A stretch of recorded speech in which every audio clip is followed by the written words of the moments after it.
Hello everyone, so welcome back to this channel mind map by Vivek Singh. हम लोग कर रहे हैं नाबार्ड नॉर्म्स, है ना। ये नाबार्ड नॉर्म्स का सेकंड क्लास है। ये सेकंड क्लास है, हमने पहला क्लास कर रखा है। तो पहला क्लास का वीडियोस जो नहीं देखे वो देख लेना। हाँ, उसमें अप्रॉक्सीमेटली 35 से 40 क्वालिटी क्वेश्चंस मैंने करवाए हैं। हाँ, अभी क्या है ना कि अभी मैं स्टार्ट कर रहा हूँ सेकंड क्लास। बहुत क्वेश्चंस हैं यहाँ पे। हाँ, तो वो क्वेश्चंस वाइज मैं करवाते रहूँगा और आप इस वीडियोस को देखते देखते नोट्स में आप अपना अपडेट करते रहना, ठीक है, कि क्या चीज़ें पढ़ा है क्या नहीं पढ़ा है, ठीक है। वीडियोस आप देखोगे तो उससे क्या होगा कि आपके दिमाग में एट दैट मोमेंट इंटैक्ट हो जाएगा और उससे आपको एग्ज़ाम में बहुत फ़ायदा होगा। आप फाइनल एग्ज़ाम में देखना कि एग्ज़ाम में क्या फ़ायदा हो रहा है, उसके बाद मुझे कमेंट में ज़रूर बताना कि कितना फ़ायदा हुआ कितना नहीं हुआ, ठीक है। तो चलिए स्टार्ट करते हैं, ठीक है। गोट के बारे में कुछ दिया हुआ है। आपको गोट के बारे में नाबार्ड नॉर्म्स में दिया हुआ है। तो सबसे पहला इंपॉर्टेंट चीज़ वहाँ दिया हुआ है कि 1 एकड़ जो लैंड है उसमें कितने गोट अकोमोडेट करेंगे। तो 25 गोट अकोमोडेट करेंगे। फिर अगर हम लोग डोज और बक के बारे में बात करें तो ये जो है ना 10 डोज जो होते हैं ना उसके लिए 1 बक चाहिए, ठीक है। 10 डोज, डोज क्या होता है पता है ना, ये हो गया फीमेल्स, हाँ, और ये मेल्स हो गया। अगर 10 फीमेल्स आप रख रहे हो तो एक मेल ही काफ़ी है, ठीक है। उसके बाद अगर हम लोग उनके कॉन्सेंट्रेट उनके राशंस के बारे में बात करते हैं तो सबसे ज़्यादा 40% राशन में सबसे ज़्यादा उन लोग लेते हैं बाजरा, ठीक है। बाजरा को क्या बोलते हैं पता है ना, मिलेट्स। मिलेट्स इंपॉर्टेंट है, मिलेट्स के बारे में भी एक वीडियो करवाने का मैंने सोचा था। हाँ, अभी तक करवा नहीं पाया हूँ, पर मिलेट्स इज़ इंपॉर्टेंट। मिलेट्स के कुछ टर्म्स वर्म्स ज़रूर देख लेना, ठीक है, इंपॉर्टेंट है। हाँ, अगर आपके पास टाइम मिलेगा तो मिलेट्स को लिख लेना किनारे और मिलेट्स के बारे में 10 चीज़ें देख लेना। मिलेट्स के MSPs भी देख लेना। मिलेट्स इंपॉर्टेंट है। फिर आपको गोट्स के कंसेप्शंस रेट दिए हुए हैं, ठीक है। ये है 90%। हाँ, फिर आपको किडिंग परसेंटेजेस होते हैं। किडिंग परसेंटेजेस आपको समझ आ ही रहा होगा, बच्चे का परसेंटेजेस जो होता है। तो फर्स्ट ईयर जो होते हैं किडिंग परसेंटेजेस 140% और सेकेंड ईयर वो भी बढ़ जाता है, सेकेंड ईयर 160% हो जाता है, ठीक है। तो इट्स इंपॉर्टेंट। फीड कंजम्पशन एक अप्रॉक्सीमेट वैल्यू दिया रहता है। नाबार्ड नॉर्म्स में तो अप्रॉक्सीमेट वैल्यू ही दिया रहता है जो आइडियल होता है, ठीक है। तो फीड कंजम्पशन की बात करें तो फीड कंजम्पशन में दिया हुआ रहता है कि एडल्ट जो है वो 0.30 kg पर एनिमल कंज्यूम करेंगे, ठीक है। और अगर हम लोग बात करें किड्स के, बच्चों का, तो 0.1 kg, ठीक है, 0.1 kg पर एनिमल, ठीक है। ये इंपॉर्टेंट हो सकता है, ठीक है। अब हम लोग बात करेंगे इंटर किडिंग पीरियड कितना होता है। Inter kidding period, inter kidding मतलब दो किड्स के बीच का अंतराल जो होता है, दो किड्स के बीच का दिस टाइम जो होता है वो कितना होता है, वो होता है 8 मंथ्स, ठीक है। कलिंग परसेंटेज, कलिंग परसेंटेज होता है 20%। और मोर्टैलिटी अगर बात करें, मोर्टैलिटी होता है अप्रॉक्सीमेटली 15%। तो ये है मोटा मोटी आपको जो चीज़ें हैं जो आपको समझने होंगे किसमें, गोट में दिया हुआ है, ठीक है। बहुत सारा चीज़ है, इसको आप लिखोगे तो बहुत सारा चीज़ हो जाएगा। देखो 1 2 3 4, इधर आपको ये आ गया 5, फीड कंजम्पशन 6, किड्स कितना खाते हैं, हाँ, इंटरकीडिंग कितना है, हाँ, ये मतलब 10-12 चीज़ तो यही हो जा रहा है। हाँ, तो इम्पॉर्टेंट है, इन्हें देखते रहना। फिर एक नाबार्ड नॉर्म्स में बहुत इंपॉर्टेंट है, और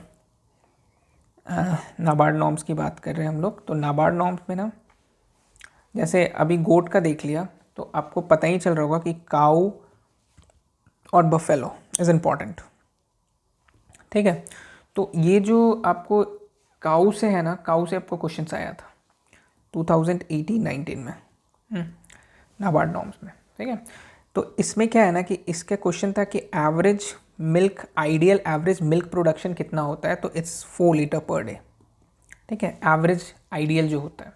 वहीं पे अगर हम लोग बफेलो की बात करें तो एवरेज आइडियल हो जाएगा 10 लीटर, ठीक है। चेंजेस देख रहे हो ना। हाँ, फिर यहाँ पे अगर हम लोग बात करें लैक्टेशन की, लैक्टेशन डेज कितने होते हैं काऊ में, तो काऊ में लैक्टेशन डेज 270 डेज़ के होते हैं।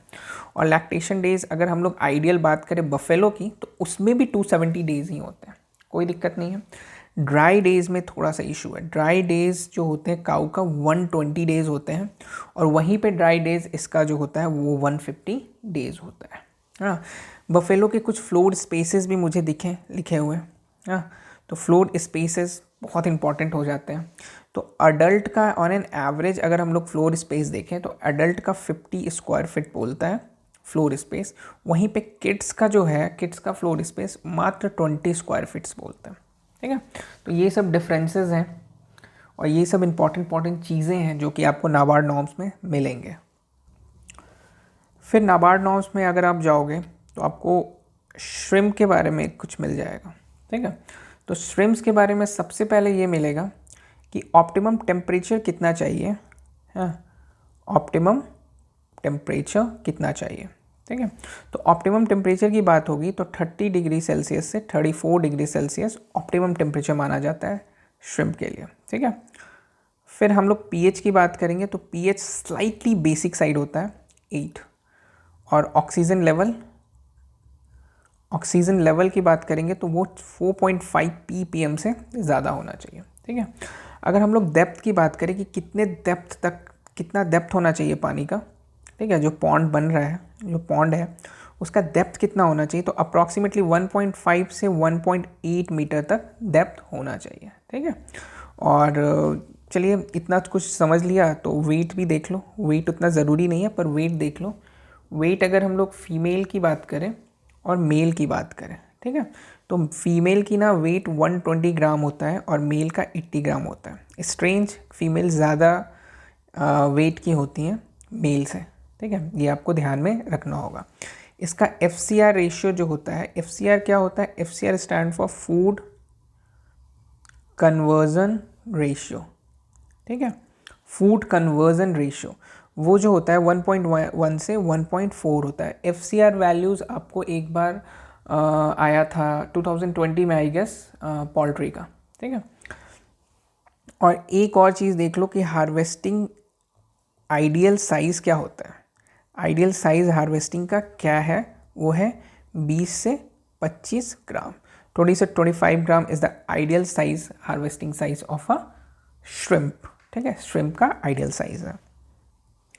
फिर आपको नाबार्ड नॉर्म्स में मिल जाएगा देखने को एक नया चीज़, वो है फिश कोल्ड स्टोरेज। फिश का कोल्ड स्टोरेज। ठीक है, फिश का कोल्ड स्टोरेज क्या है कि अगर एक बार फिश को फ्रोज कर दिया गया, ठीक है, अगर एक बार फिश को फ्रोज़न फॉर्म में रख दिया गया तो उसके बाद एक कांस्टेंट टेम्परेचर मेंटेन किया जाता है उसको रखने के लिए, वो है -23 डिग्री सेल्सियस। ठीक है, अगर एक बार फ्रोज़न कर दिया तो ऐसा नहीं है कि फ्रोज़ करने के बाद आप नॉर्मल टेम्परेचर में उसको रख दो, कभी कभी दूसरा टेम्परेचर हो रहा है, नहीं, एक कांस्टेंट टेम्परेचर मेंटेन करके रखना पड़ेगा, जो कि कांस्टेंट टेम्परेचर कितना रहेगा, -23 डिग्री सेल्सियस। ठीक है, और अगर हम लोग बहुत स्पेसिफिक चले जाएं इसमें, तो बहुत स्पेसिफिक चले जाओगे तो आइडियल टेम्परेचर अगर हम लोग मान लें स्टोरेज का, तो अगर फ़िश लीन है, फ़िश पतला है, फ़िश छोटा है, तो उसके लिए 18 डिग्री सेल्सियस भी चलेगा। और अगर फ़िश जो है वो फैटी है, फैटी फिशेस की बात कर रहे हैं हम लोग, तो उसके लिए -24 डिग्री सेल्सियस होना चाहिए। ठीक है, आइडियल कोल्ड स्टोरेज की बात कर रहे हैं तो कोल्ड स्टोरेज का आइडियल कितना होता है, 1000 मेट्रिक टन से 10,000 मेट्रिक टन। ठीक है, ये कैपेसिटी होता है जो होता है कोल्ड स्टोरेज का, ये आइडियल माना जाता है। ठीक है, ओके, नेक्स्ट हम लोग देखते हैं एक फ़िश स्पीसीज़ है, ठीक है, उसका नाम है तिलापिया, उसके बारे में दिया हुआ है। ठीक है, तो तिलापिया एक फ़िश स्पीशीज़ है जिसको 21st सेंचुरी का एक्वेटिक चिकन भी बोलते हैं। क्या बोलते हैं, aquatic chicken of 21st century. ठीक है, इसमें ओमेगा 3 फैटी एसिड्स बहुत पाया जाता है, it's very beneficial for your health. ठीक है, उसके बाद इसका इम्पॉर्टेंट चीज़ क्या है कि हम लोग इसका बॉटनिकल नेम जो होता है, ठीक है, वो हम लोगों को पता रहे। ठीक है, उसका नाम क्या है, आपको जो साइंटिफिक नेम होता है, साइंटिफिक नेम जो है वो है ओरियोक्रोमिस निलोटिकस। ठीक है, ओरियोक्रोमिस निलोटिकस, ये आप देख लेना, थोड़ा सा। हाँ, उसके बाद इसका हार्वेस्टिंग जो होता है ना वो 6 मंथ में होता है, 6 मंथ में, ठीक है। हार्वेस्टिंग डन इन 6 मंथ, ठीक है। हार्वेस्टिंग 6 मंथ में होता है, ये इंपॉर्टेंट है। और उसके बाद आप ये देख लोगे कि हार्वेस्टिंग के टाइम एक वेट होता है, average weight during harvesting. Harvesting का एक एवरेज वेट होता है, वो कितना होता है, वो होता है 500 ग्राम, ठीक है। तो ये इंपॉर्टेंट हो जाता है, इन सब चीज़ों को आप ज़रूर देखते जाना। नेक्स्ट इंपॉर्टेंट चीज़ आपको देखने को मिलेगा, स्पेसिंग दिया रहेगा, ठीक है। स्पेसिंग दिया है स्पेसिंग, ठीक है। स्पेसिंग दिया है किसका, आप देख सकते हो शीप का और फिर गोट का, है ना। तो शीप का स्पेसिंग, गोट का स्पेसिंग, एक आइडियल नाबार्ड नॉर्म्स के अनुसार जो स्पेसिंग होना चाहिए वो दिया हुआ है। तो शीप में ईव जो होता है ना, जो फीमेल वर्जन होती हैं उनका 10 स्क्वायर फीट होता है। फिर जो रैम होते हैं, जो मेल वर्जन होते हैं, उनका 20 स्क्वायर फीट होता है, ठीक है। काइंड ऑफ यही चीज़ आपको वहाँ बक डो में दिखेगा, जो गोट के मेल वर्जन होते हैं बक, और डो जो होते हैं वो फीमेल वर्जन होते हैं, ठीक है। तो यहाँ पे आप क्या देखोगे कि बक का जो है वो 20 स्क्वायर फीट है, हाँ, और फीमेल्स का जो है वो 10 स्क्वायर फीट, ठीक है। यहाँ पे शीप में अगर हम लोग किट्स की बात करेंगे तो वो मात्र 4 स्क्वायर फीट प्लेसेस लेते हैं, ठीक है। तो ये इंपॉर्टेंट चीज़ें आपको दिख जाएगी नाबार्ड नॉर्म्स में। फिर एक इम्पॉर्टेंट चीज़ जो मुझे नोटिस करने को आया वो है आपको सोलर पैनल। सोलर पैनल, ठीक है। सोलर पैनल में क्या था कि इसके बारे में कुछ लिखा हुआ है, जैसे एवरेज लाइफ जो होता है सोलर पैनल का वो दिया हुआ है। तो एवरेज लाइफ कितना है, एवरेज लाइफ लिखा हुआ है 25 ईयर्स, 25 साल जो होता है सोलर पैनल का एक एवरेज लाइफ होता है, ठीक है। तो यहाँ पे सोलर पावर से ना आपको पता होगा कि एक मॉडल स्कीम निकाला गया है पंपिंग सिस्टम का। पंपिंग सिस्टम का एक मॉडल स्कीम है, उसका पूरा मैं नाम लिख देता हूँ अच्छे से, ठीक है। तो इसको लिखेंगे model scheme of solar photovoltaic pumping system, ठीक है।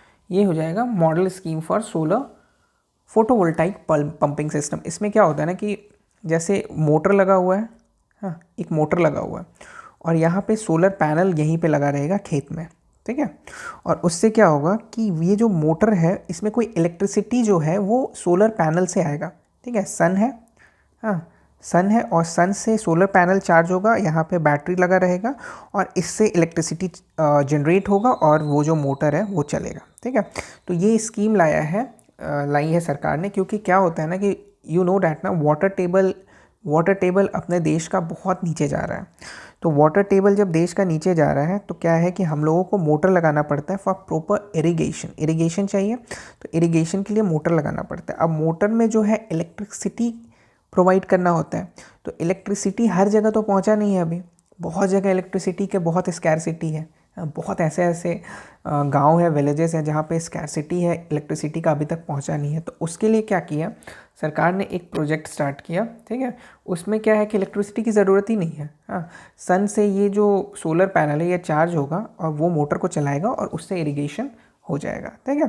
तो ये जो चीज़ लॉन्च हुआ ये तो महंगा होगा, इट्स कॉस्टली, नो, हाँ, कॉस्टली होगा, ये अफोर्डेबल तो नहीं होगा कि सब लोग अफोर्ड कर पाएँ। तो इसके लिए उन्होंने एक सब्सिडी भी दिया, 30% का सब्सिडी भी उन्होंने लॉन्च किया है, 30% सब्सिडी दिया है इसमें। तो उससे क्या होगा कि अफोर्ड कर पाएंगे, नॉर्मल जो खेतीहर है, जो किसान है, वो भी अफोर्ड कर पाएंगे, ठीक है। तो इसका ना ये पूरा जो सिस्टम है ना, इसका कुछ चीज़ है, जैसे इसका लाइफ निकाला गया है कि लाइफ ऑफ पंप सेट, ठीक है। ये जो पंप सेट है, ये जो पंप सेट हमने लगाया यहाँ पे, एक मिनट थोड़ा सा चेंज करके बताते हैं। ये जो पंप सेट लगाया हमने, ये जो पंप सेट का लाइफ है उसको एक दर्शाया गया नाबार्ड नॉर्म्स पे और इसको रखा गया 10 ईयर्स, ठीक है। पंप सेट का लाइफ कितना है, 10 ईयर्स। और इस पंप सेट में जो है ना उसमें भी सब्सिडी एक रखा गया है, वो सब्सिडी है 40% का, ठीक है। और अंडर JNNSM जो है ये 30% दिया जाता है, ठीक है। चलो नेक्स्ट हम लोग बात करेंगे कि इसका जो एरिया कितना है इरिगेशन का।